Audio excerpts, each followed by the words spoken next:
Well, I think it needs to be, I think we need to really push for enforcement. I don't care whether it's a Democrat or Republican or independent.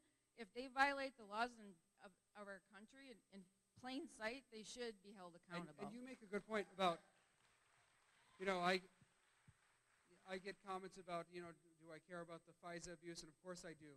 I also care about abuse of power in government. And you make a good point that what ends up happening, and one of the types of abuse I care about, besides the FISA abuse, which is also important. If there is FISA abuse, we should know about it. But other types of abuse include things like obstructing justice, preventing the rule of law from taking place. So you have to counter all of that kind of abuse. It's not just one type of abuse in government. I think the executive branch is too powerful. It does abuse power under Democrats and under Republicans, and we need to rein it in. Agreed. Thanks. And I think that's going to. We're at 45 minutes. So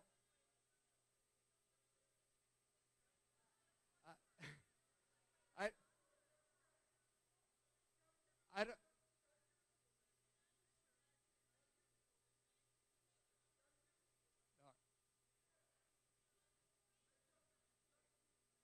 It's not that I don't want to hear what you have to say. You know. All right, you're going to have to give full disclosure too then. Yeah. Give your full disclosure.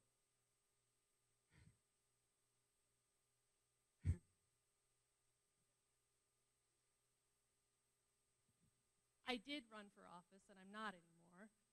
We have had conversations since the very first town hall I attended. I salute you, and I like you a lot, Justin. I salute you for standing up for what you believe is right in the impeachment of Donald Trump. I appreciate that. But we've been talking about Donald Trump and you the whole time. I'd like it if we could take a moment at the end here to talk about us for a second. I canvassed all last cycle. I canvassed all last summer. I talked specifically to Republicans in our district, in the State House district where you live and I live about a mile apart. And there are 3 issues that stood out to people.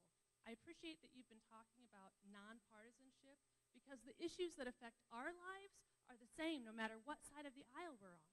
The number 1 issue is health care. People like me who have pre-existing conditions.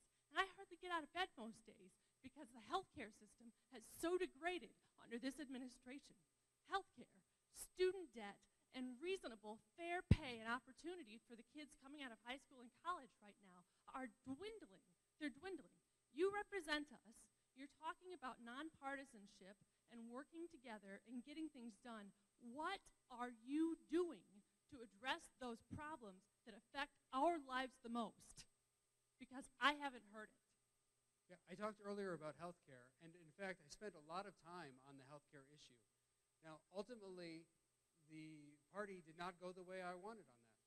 The Republican Party didn't go the way I wanted. How do you want it to go? What will you do? I talked a little bit about it. You'd have more of a bifurcated system where pre-existing conditions would be covered in a different way as a benefit from the government.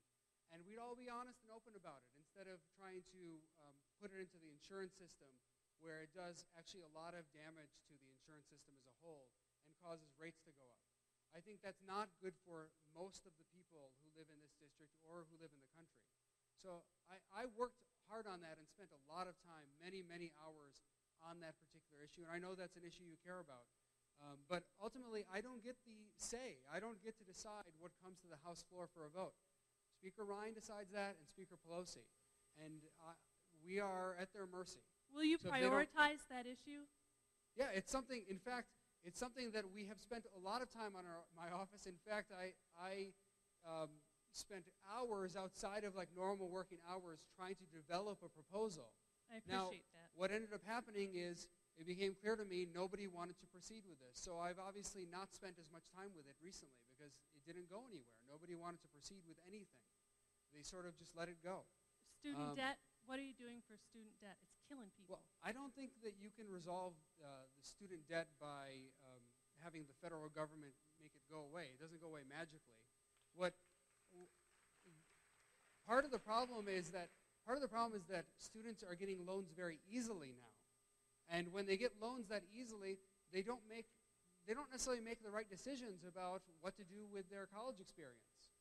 And then you end up with college costs going up, because what happens is, as you increase the number of loans, the college administrators or the colleges or universities, they decide, we're just going to increase tuition rates. So people get more loans, tuition rates go up, and all that happens is you create a mountain of debt for students, and the beneficiaries are the colleges and universities. So that is not a good system. Okay, something can be done about it. And the last point is fair fair wages. By fair wages. Fair wages. People who work 40 hours a week making enough money to get by. What can you do about that? If you're talking about like a minimum wage increase or something like that, is that what you're suggesting? That's one option. What is your proposal for making it possible for hardworking people to get by in life? Well, I think you have to have the market make most of those decisions. You The can't market's failing people. If the government comes in and makes those decisions, you end up with higher unemployment, because what will happen, like if you increase the minimum wage enough, I'm not certain that all increases in minimum wage would cause this, because there's probably like a little bit of wiggle room around where we're at. But if you increased it enough, like to a significant dollar amount, like you've seen in some cities across the country, what ends up happening is it ends up hurting the youngest people, the poorest people, the least skilled people, because businesses stop hiring them. They would rather hire someone at a higher wage who's more skilled, or they just decide we're going to operate with fewer people. So it has a negative effect if you just increase it. And I know that while many Democrats talk about increasing the minimum wage, in practice, what I've seen in Congress is Democrats voting to lower the minimum wage in places like our territories, like we have overseas territories. And in some cases where we've had very high unemployment, you've had Nancy Pelosi actually vote to stop minimum wage increases precisely for the reason that it hurts the economy. So I think people who really analyze the economics of it understand that it can't be fixed just by waving a wand and saying, we're just going to pay people more. Thank you. I appreciate you taking my question.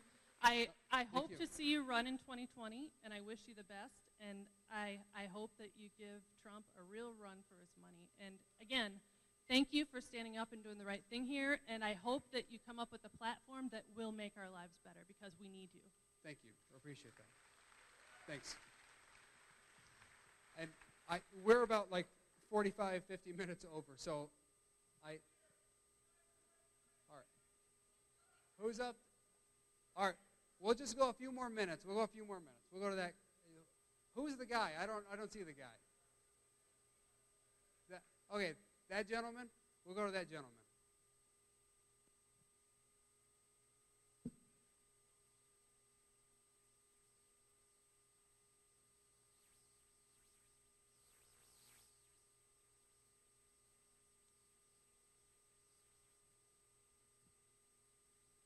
My question is that it seems like the Republicans and the Democrats have just now figured out who they are. And President Trump has pretty much defined, President Trump has defined the Democrats and Republicans pretty good. And from what I'm seeing for the black community and minorities is that Trump is good for America. And I wonder why the Republicans and Democrats are fighting him so much when he's doing such a good job, and you're demonizing him. You're demonizing him on something that you know is not true. It's just bewildering to me that you can treat the President of the United States in this way, especially when he's doing such a good job for the minorities and black people. So I suspect there will be a lot of people who disagree with you on that point. And nobody is demonizing him. I read a report and gave my assessment, and that's the job of a representative. The person who demonizes people every day is Donald Trump. He goes on Twitter and calls people names and says the most egregious things about people. And somehow, if anyone challenges any policy position he has or says there's something in the Mueller report that we should look at, that's somehow attacking him or demonizing him. And that's totally ridiculous, of course. And everyone recognizes that. I don't think I don't think anyone thinks that that is a reasonable position. He's the one demonizing people. He's the one attacking people day after day. And I don't think that's what people want in their elected officials. It's not healthy for our country. It's not healthy for our country for us to. Okay, this mic's acting weird now. It's not healthy for our country for people to have hatred toward each other, for people to be angry at each other every day. I think that the economy is doing very well, and I think the president deserves some credit for that, of course. And think about how well things are going in terms of the economy, and people are still so mad. Why is that? Why are people so angry with each other when things are going pretty well economically? And I think it's because of the tone we're setting at the top. We are not treating with each other with respect. And we need to bring that back. We need to treat each other with love and respect. And we don't have that right now. And if there's one thing I pray and hope for our country is that we'll love each other and care about each other, regardless of our backgrounds and differences. Because this kind of division is dangerous and it destroys liberty. I'm a big believer in liberty and the Constitution. I think nobody cares about liberty in Congress more than I do. And in Congress. I don't know you personally, but I'll take your word for it that you care a lot about liberty. So, in Congress, nobody cares about it more than I do. One thing you see around the world is liberty cannot survive in a system where people hate each other and where there's no virtue. You can't have a system like that. And our founders and framers talked about that, criticized multiple times, including Barack Obama and Hillary Clinton. I mean, if anyone's criticized Hillary Clinton, I encourage you to look at the criticism I've had of her. I was no fan of Hillary Clinton. So I have been critical of all those people because I do think that we get a certain type of person in politics, especially at the top levels, running for these offices, and a lot of them are not doing the right thing. And I've been critical whether they're in the Republican Party or the Democratic Party. And what I would say is, I don't think we should make our determinations about our own side based on whether the other side is hypocritical. I agree with you that many of the people, I can't speak for this room, but many of the people cheering me on will not vote for me, aren't going to support my campaign. I don't care. It doesn't matter to me though. This is what it means to be like a bigger person. Like, it doesn't matter to me that some people won't support me or that they're hypocritical. You have to do the right thing regardless. So I hear people all the time. My colleagues tell me all the time. In fact, you wouldn't believe how many phone conversations I had or conversations in person with colleagues. Justin, by the way, a lot of them think I'm right about the Mueller report, but they just won't say it. There are a lot of Republicans. And what they'll say to me is, Justin, going out publicly with that, the Democrats will never support you. You know that they're hypocrites on this stuff. And I say, some of them are, some of them aren't, but it doesn't matter to me. Because you have to look at what you're doing first. You have to care about what you're doing. And if you have a society where all we care about is that the other side is bad, and therefore we don't have to do the right thing, that society will break down, and you will have no liberty. For those of you who care about liberty, who care about our Constitution, I assure you, the surest way to make our Constitution a dead letter is to have a society where we all hate each other and we don't care about what the other side is doing, what they're doing right or wrong. We're just going to hate them and disagree with them. That's the surest way to destroy our Constitution. And I refuse to be a part of that. I will always stand up for liberty, stand up for our Constitution. And with that, I want to thank you all for being here. And with that, thank you so much. Thank you, everyone.